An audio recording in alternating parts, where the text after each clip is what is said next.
you go back, you play that game a bunch of times. How many Mike versions of it do you Kunka win? had up the wing core. They will meet each other. I had a tight so much hunter in respect my between these team. two. For one final time at this year's The tight hunter dropped to 38% win rate. One of the most consistent teams. He's good. Never Hunter able to find that fucks. championship, and sadly it'll slip through their fingers this year. Gaming Gladiators, though, holding strong in that lower bracket. I mean, we set up the stage early on at like Riyadh. We talked about how this team was always going to. I am be 8 and 6 in my easy this road month to with be able to Tight get to Hunter the in my finals. 1k But pubs, then dude. They got knocked down at Riyadh. They get knocked down at Well, maybe you T9. pick They it into proved that they're also a lower non-Drasho bracket heroes. run team as they do it against their nemesis in Team Liquid. I think Tide is good if you win your lane, but I think if you play against like these Razors, I don't think Tide Hunter does a lot. Team has a lot of fans. I never got Midi Hammer either, by the way. So. Yeah, but I feel like Tide Hunter needs to stomp his lane. Otherwise, the hero is just like, you know, you have a Ravage, but they just BKB it. You don't need to stomp the lane, you just need to have your team, like, you need to feed next to your teammates so they clean up, because they only kill you by losing all their spells and shit. Gaming Gladiators now a top 4 team here at TI12. That does mean, unfortunately, Liquid, they're a 5th, 6th team. I mean, Gaming And you also Gladiators, definitely need to championship-worthy team, like, just like play against the hero that gets raped by the dead in the water. Performance, like, shout out to them. It's very sad to be a Liquid fan today. Like before, you know, Stark used to destroy Tight Hunter. Now it's not like that anymore, because before BKB you can actually fuck Stark pretty hard with dead in the water in team fights. Oh, he's actually just... Alright, bye Martin. Thank you so much. We appreciate all your analysis. And people don't play Ursa as much as before as well. Liquid was over. Effie, you're gonna have to fill in all the blanks. Why did they pick Puck actually? Because they wanted control for turbate hitting. Well, alright, that was just really But that's your core. convincing by gaming You should pick a in support that for game that. three. I mean, It was a pretty free puck their game too. draft came together in a way that none of us saw. I mean, Before kinda, what? the hero just kinda Murta's- shit, you know? Murta's kinda annoying. Yeah, it is. Puck is fucking shit. Really well. I mean, it's a free puck game, but it's a shit puck hero, you know? Puck is not shit, he has 60% win rate in this tournament. That's team I don't know spirit. I don't know how they managed to get that. That's all team spirit. Is it? Isn't it? That'll make more sense. I mean, might be. I mean, I have seen Lara win like 2 or 3 games with the hero. Well, maybe it's the combo, because for example, a very strong combo is Bristleback offlane with Puck mid. Like you basically boost his teamfights by keeping him in one place to get skill sprayed by everyone. So. No, Centaur puck is not great. Yeah, that's not a good combo. I think when you have Centaur, when you have Puck mid, you want a damage dealer on offlane like Bristleback or Raid King or I don't know, even a Dawnbreaker is better. Dawnbreaker and puck actually have terrible win rate together. Something to do with the phase shift cooking. The ult. Yep. If you press ult during phase shift, you just ult to the next hero closest by. What was the hardest thing Great. About the lineup Kill to issue. execute? The hardest thing for the draft to be able to come online? Should expect the phase shift. I mean, the Dawn is just too slow, no? Offline doing a bit better. I think this game, a lot of the reason for gaming's victory I mean, was sometimes how well pucks say Salvi blink in interacted silence with orb and then instant phase shift. and, It's very common. Multistar got shut down. I think No, the but game you press it on the really hard coil, for no? Liquid to have some tempo in. Yeah, Yeah, You're but blinking your Puck coil and then there. The moment the coil is down, Puck usually is in phase shift, so you can't click Puck. Puck player is a fucking pussy. Can be where they can just Not a manly Puck that refuses to use phase shift. Skyrath does not do that. He's very dependent on how well his cores are doing to set up for him.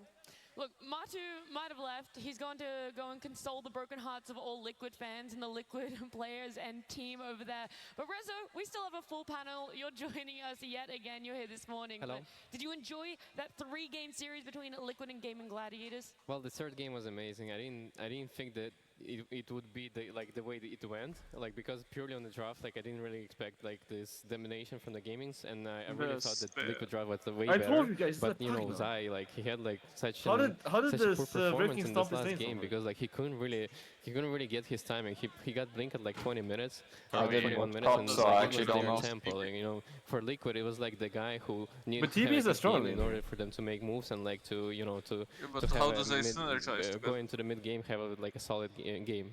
Yeah, exactly. That's what I'm saying. Pagna Gaming Gladiators, they were able to No, bounce they back. They picked lost that Pagna game into 1 and they TB. were able They to come didn't back pick in game Pagna, 2 they and didn't 3. pick They TB won into this Pagna. series, I so actually of course, thought we so. get Yeah, some yeah, but you words can't with be our like. winners.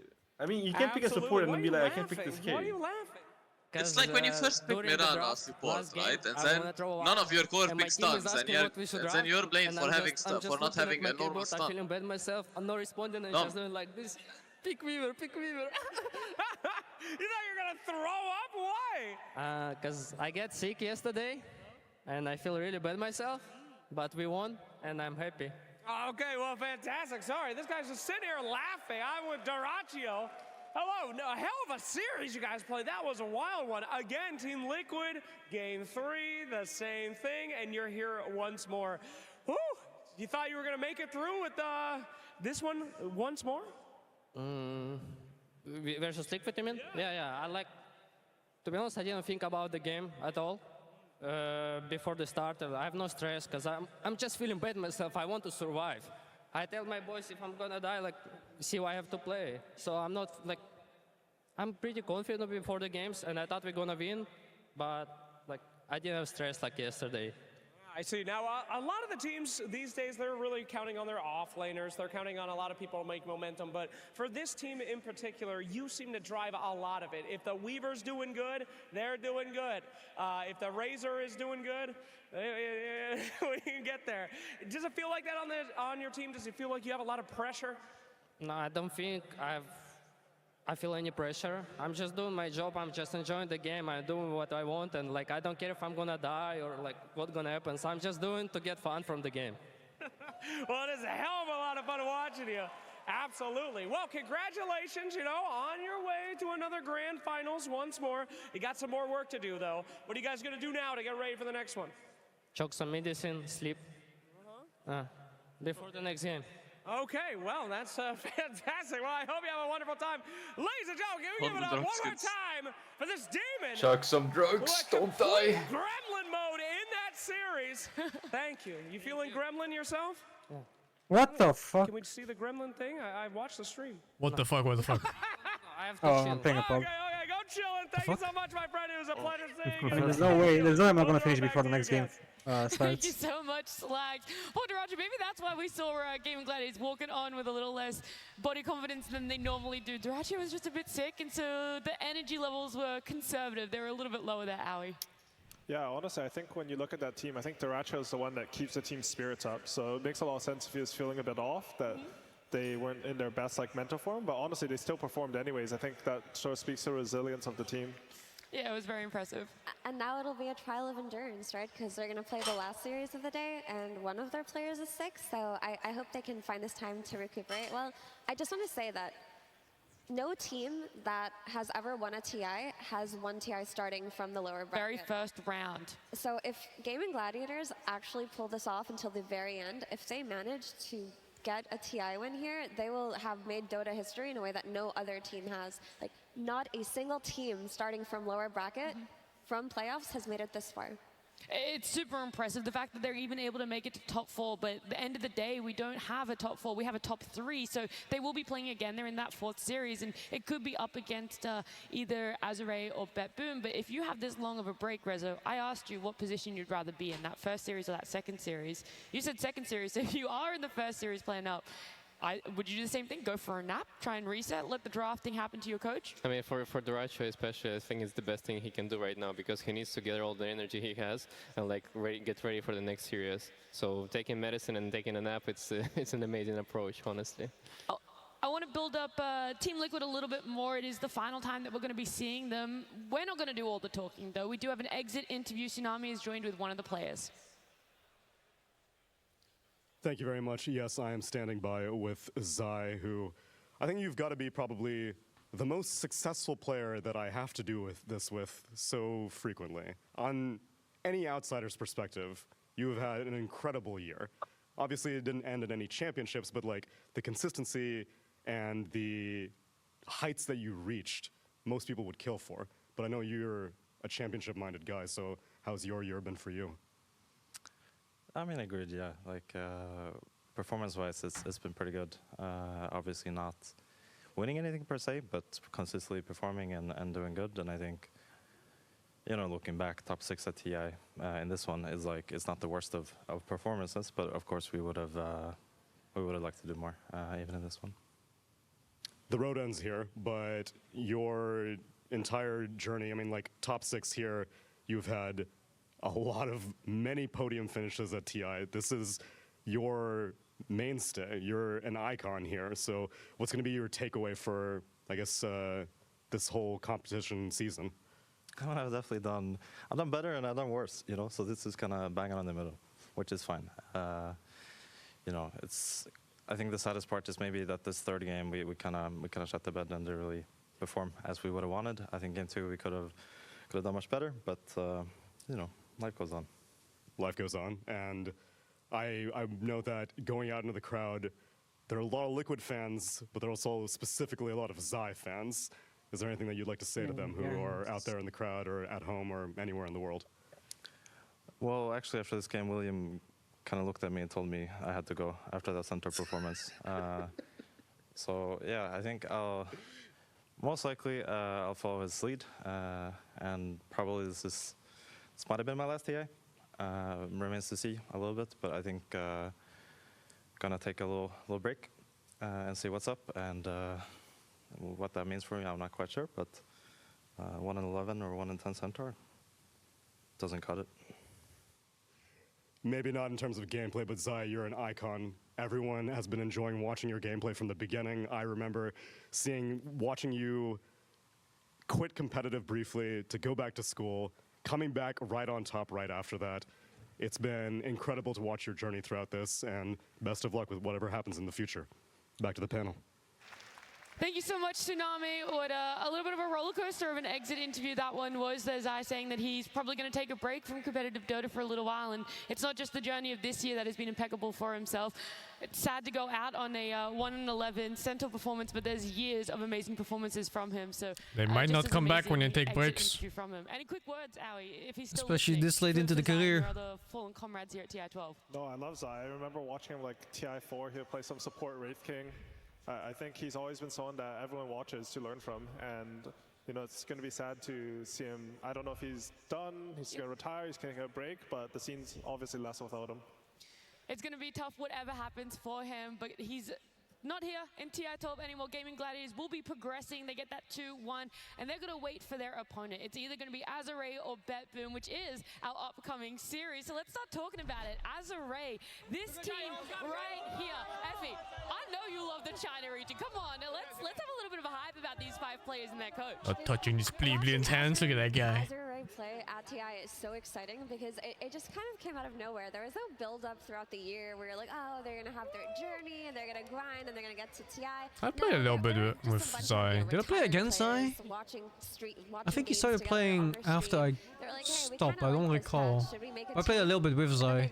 It's random tier 2 teams. And here they are at TI, just a few months under their belt, but these are legends. Are you kidding me? This is the old LGD roster. This is the LGD roster that dominated TI7 and dominated TI8. Like, these players are namesakes. Wasn't he part of EG or something? Community, but the Dota community overall. I mean, if you grew up on Dota, you know who Somnus is, you know who Chalice is, you know who FY is. Come on, they're in so many montages. I mean, this team is exciting.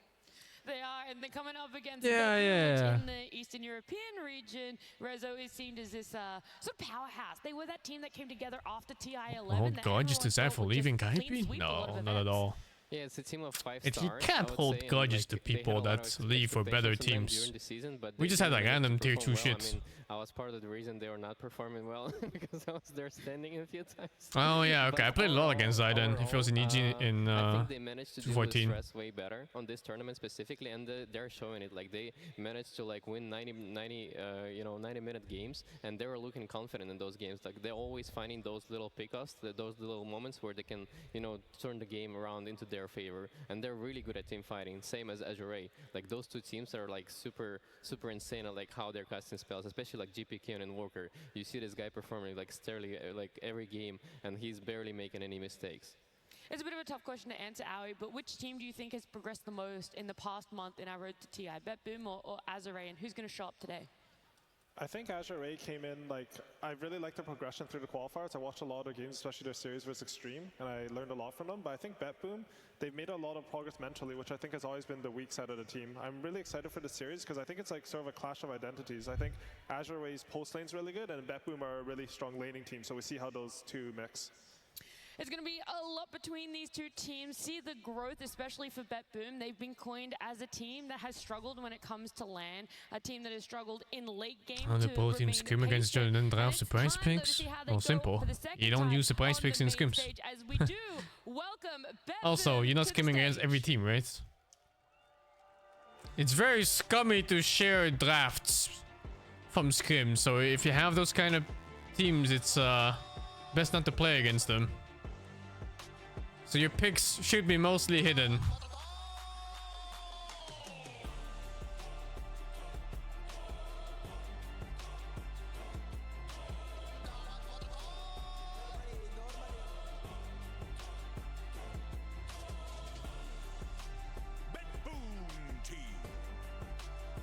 These 5 players have also been in the lower bracket run. They've had to face so many different opponents to make it to main stage, and then they showed up yesterday and they were able to keep progressing. They've made it to top 6, but they're not happy with just top 6. They want to make it all the way, and the team that is standing in their path, in their way right now, is Azure. So let's welcome them.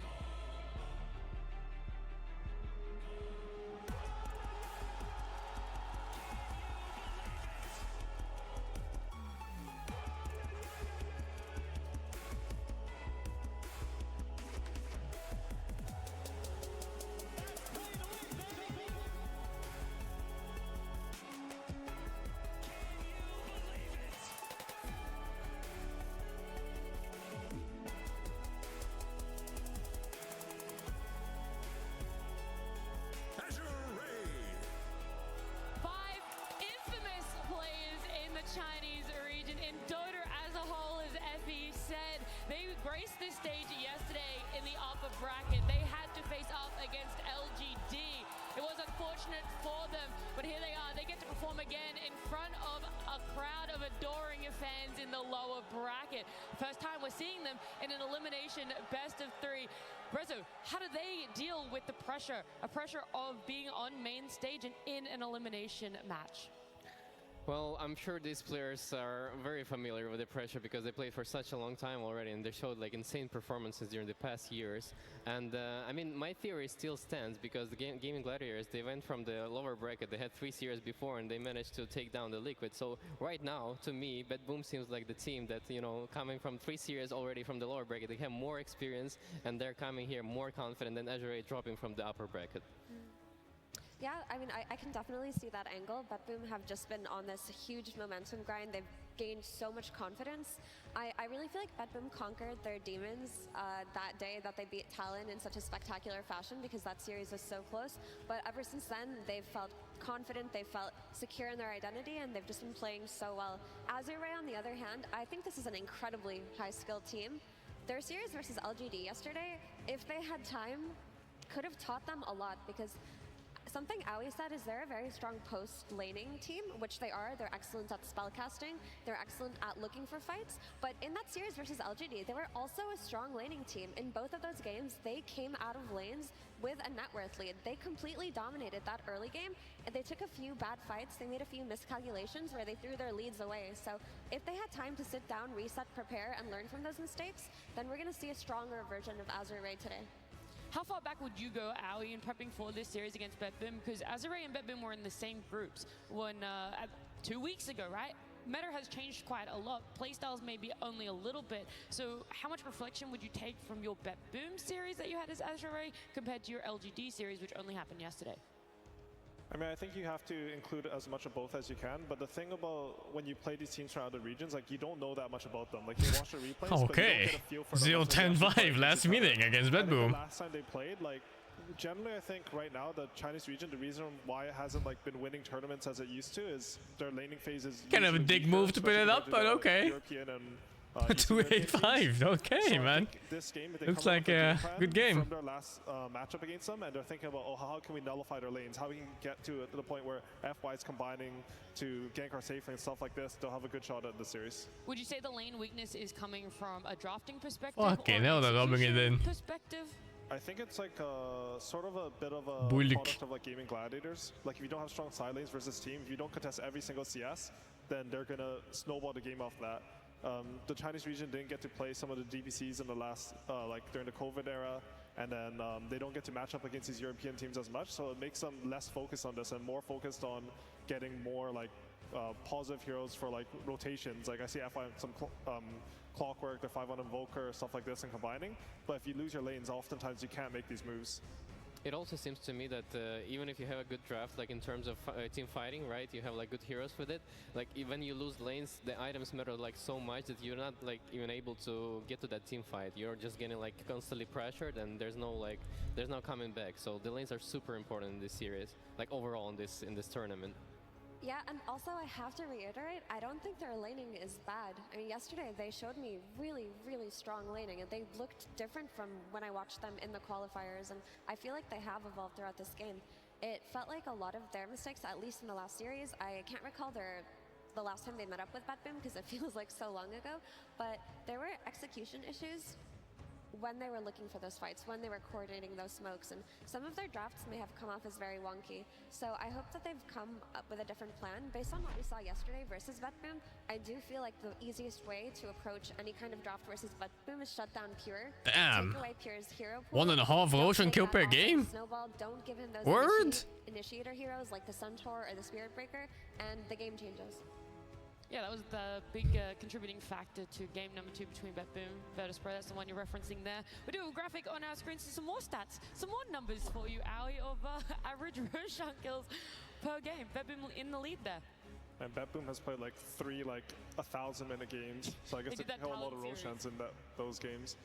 I think it's also talks a little bit about Batboom's stylistic approach to the game. Like they're very like, we want to play ideally, make no mistakes. If there's like a 99% chance we'll win, we'll even take the 100 away for the next Roshan. Honestly, I think that's not bad for Azure Ray, because I think there's like a pretty high chance that Azure Ray will out-teamfight them as the game gets later. Like I actually think the later the game goes, the more it favors the Chinese team. Wow, so you think the safe approach of Batboom is not going to be able to withstand the team fighting of Azure Ray? Like Azure Ray's weakness. The stats have been very disappointing this TI, yeah. Very aggressive. I personally think so. I just think like stylistically, the worst ones I've seen so far were the healing per minute, having, like, a win condition and the other one, the building damage per minute. If they can reach like a point in the mid game where they feel comfortable in fights, then they're going to be really happy. Average ping 600, now that's a good stat. Fucking 600 pings! 600 pings a game.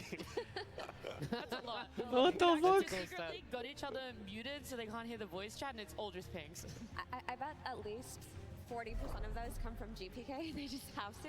No, I absolutely agree with what That's a really good stat, yeah. Are going to take the really safe route this game and go for these ultra late game win conditions, play for every single Roshan perfectly, then they're going to give a lot of space to Azure Ray that have a lot of strengths in picking and choosing their fights. Like if you've watched LGD or Azure Ray, you know that their strength is fighting around objectives, setting up around Roshans, you know, setting up to invade triangles or to take stacks. This is where they do excel, so I think Batboom should try to play a more aggressive type of lineup. I like the Centaur a lot for Pure. I say it again and again and again. But if you can take away Pure, who is their playmaker, if you can limit his hero pool, then you have GPK and Nightfall, who are safer, more slower paced players. Yeah, I'm checking subs. Sini Gang, thank you for the prime. Stukin, thank you 26. Gore, thank you 84. Murmur, thank you the prime. Thank you the 14. Entourage, thank you the 14. Accept, thank you for the prime. How many pings with T9? 4 CI now? I don't know, we didn't ping that much. Nightfall and Pure as 1 and 3 on this. Yeah, I think that here is really great for them because they can flex it on 1 and 3. They mostly played it 1 before on a Nightfall, and I think it fits like the way that like how aggressive they want to play as a team. And you know, this hero provides you a lot of vision, and it's like I like to see in the drafts like this little broken mechanics, right? Because Night Stalker use ulti, you see, you know, every team For example, Like, like good last looking series I TI played this year. against LGD had like this Magnus Muerta, and even though they had Bristol back, they always changed the position in a way where this Bristol was isolated from the team. So I want to look towards like more of that, like, you know, this broken little gimmicks. Like I'm sure Curtis likes to explore that in your draft too, right? Like when they played against you, like you had this Naga, you're like, it was a patch of like summons, and you exploited really well. And like I think for this specific tournament, there's also like things like this. Yeah, I think just in general, I agree with your read on Night Soccer for BetBoom, because I feel like that team will function the best when they have the most information with the least chaos. And Night Soccer is a hero that does that. I think maybe one thing that they can plan for that they did in group stage was they would play the Night Soccer versus Brewmaster offlane. I think Brewmaster is a hero that both the Chinese teams really like. They play really well. And we saw, sorry, I think LGD's Brewmaster was actually the one that was like, I don't know, like some 20-minute Radiance AC. But I've seen Chalice like sort of have sort of similar, sort of have a similar like impact on this hero. So if they bait that out on BetBoom and you come in like planning to counter a really so-called Imba hero, I think they could look good in the draft. We'll keep our eyes peeled. We'll see if that Night Stalker potentially comes up. As I do know, we have draft ready. Azure Ray versus BetBoom T. Game 1. I don't think that pressure on playing TI feels that bad. I got so distracted. Someone in the crowd just shouting out, Ben Bristle. Apparently everyone wants to have a go at coach here. I didn't feel like I was playing in the tournament when I played TI. It felt like a pub game to me. What we want to see them pick up, what we want to see I was just thinking about what to do. I don't think it'll sway too much from bans that we saw in our first series. Do you feel, Owie?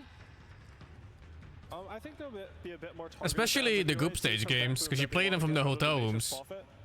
So it's really chill. It's sort of like a wild card in lane. Sometimes you can sway lanes that are completely supposed to be in your favor, one TP, and all of a sudden the laning stage will break down. It's a bit chaotic and you can't focus on what you want to do.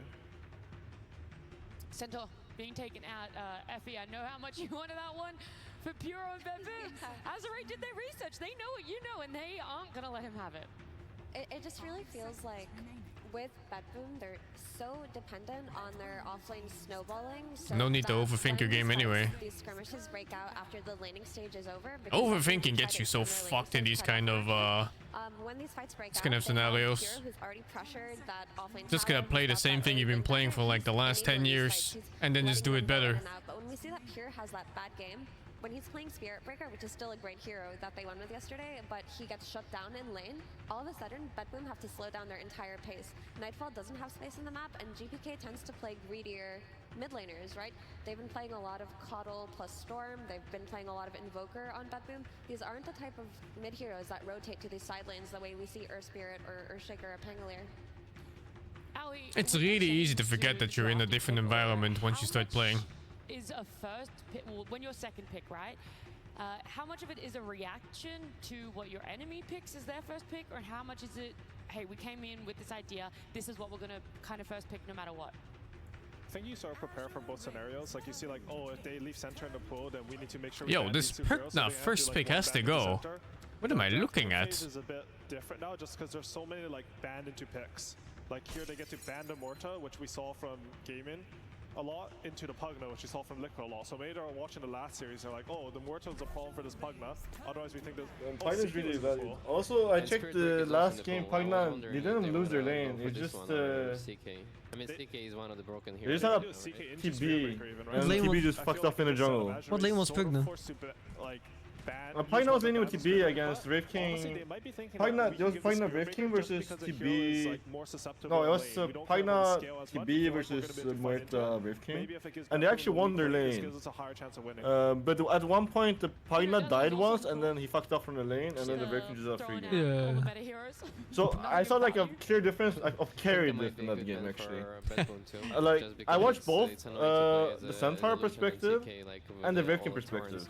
The Brave King has such a free game, you know, because the TB was just jungling, And then Brave King just took the whole top area and he just farmed so fast. Yeah, the And Centaur on was the other spoiled. side, Centaur was kept getting fucked by his Weaver and supports.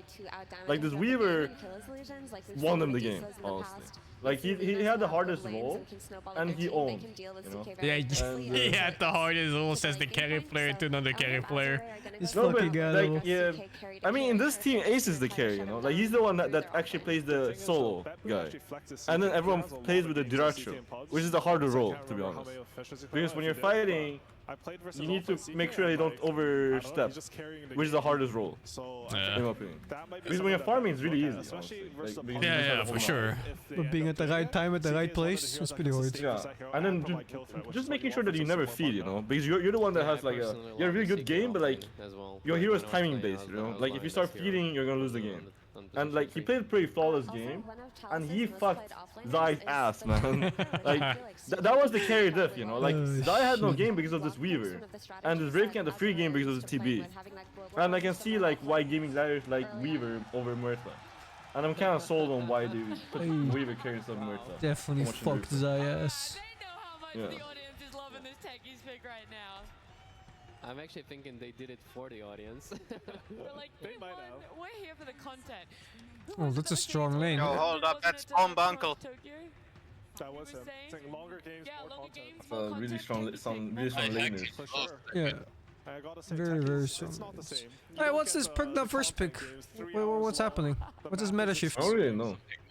I mean, apparently the hero is strong lane because the TB Pagna was actually stomping the lane until Pagna fed and then left the lane. We knew he was a strong lane. What do you guys think about Terrorblade? We knew. We all knew except you. I think CK's favorite. I mean, from my experience, the Pagna players just fucking feed. Playing with bad Pagna players. I mean, maybe I am the problem because there's a clear pattern of me losing with Pagna to my team. But maybe no, it's Bubs. Maybe you just had bad Pugna players who saw like Pugna being played and were like, oh, I should play this too. Another problem with like these pub Pagnas is they keep blasting towers alone and they just die. Safe laner, which is what we talked about when there are ways to address It's like when Tidehunter wants to do it with Tide, you need someone busy or you just easier for her to do her job. I mean, Tuska's just a very high value hero right now because he. Oh no, they went for the Dawn still. I think the matchup for CK and Dawn changed a bit actually because Dawnbreaker. players on CK like what actually lanes versus hero. And Dawn is one of the only ones that you can sort of fight through sustain, like you have enough damage, and then later on when you use your Q on illusions, you actually full heal your team. It's such a strong lane. Could be Dawn Pugna. No. That you can people are running Dawn Tusk every time. Yeah, sorry. I haven't seen Dawn actually. I was saying that's very interesting because when Saberlight was on the panel the other What? day, Tusk has been in a lot of games. it was a really terrible. But matchup. not Yeah, like but like Dawnbreaker. Dawnbreaker was always this stuff. What's the weird with Dawnbreaker? I feel like the hero keeps losing, no? Yeah, I mean, as you can see, they No, have like it's three just heroes average. that are already like kind of saving from the initiation on the I am boom. So checking they right have now. like Bogdan, they have Tusk to save, they have even Dawnbreaker to reinitiate. And Yeah, it's at 51%. this point, like Bedboom, Yep. they It need is to exactly learn average. how to start fights, and like, you know, Kai did As average, they're can gonna be. be safe. I guess the games I watched, I do just like see this approach Dawnbreaker with lose. the Phoenix though. One of the counters is saved. The hero really There's sort of struggles two ways from you can playing go in about it. behind. Either you can have She's like a creepy, long man. ball Yeah, You want that to be you're ahead. committed to save, The hero does or win you lanes hold though. them The and hero choose spells playboard. are Even though not you save them, it balanced. doesn't matter. You're saving into some egg. I think that's what they're going for. Even with the tech Yeah, is, it's you know, very it's insane very damage. easy to do a lot of damage, so you force out the save, and then there's a Phoenix egg there. Like, are you gonna save and then take a fight? You decrypt it, so on. But beside the egg, they're still gonna die.